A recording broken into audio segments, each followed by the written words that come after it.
ลังสิมันล้มแก้มโหนาปาดีกวนเมืองตอบความถามผู้สื่อข่าวตั้งนาเข้าห้องสภาเวียงหลวงกรุงเทพเมืองไทยเกี่ยวกับรองผู้นำไทยบันทึกตั้งจอมจึงเมืองโฮมตุ่มเมียมมามินออนไลน์มาเอี่ยวเยี่ยมเมืองไทยและเกี่ยวกับแม่น้ำกกมีสารก้องอำลีมือเข้ายาม9 โมงครึ่งเข้ายามเมืองไทยวันที่6 เดือนธันวาคมโพงหอสภา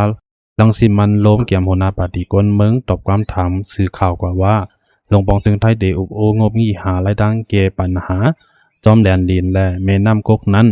ลู่เอาออกเฮ็ดเป็น2ลองที่1ลองแม่น้ำกกมีสารก้องสารอำลีปัญหามันต่อเหลียวมันลุกมาตีดับซึกว่าและเป็นดับซึกอันทอมเขาจี้สั่งดับซึกมันลองอันเฮาเดกว่าอุบโอลองในเฮ็ดกว่าอุบกว่าก็มีน้ำตอนพรหลีสังอุบกว่าก็เป็นรวมหลายๆกันนั่น1ก้อย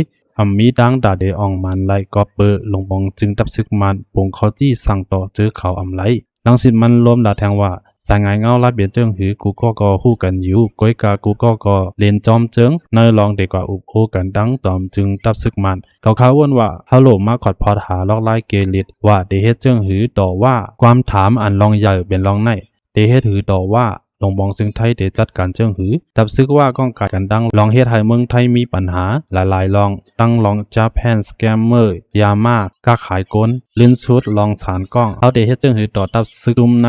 อันเปิงสังกันดังจุ่มก่อการให้ในเย้า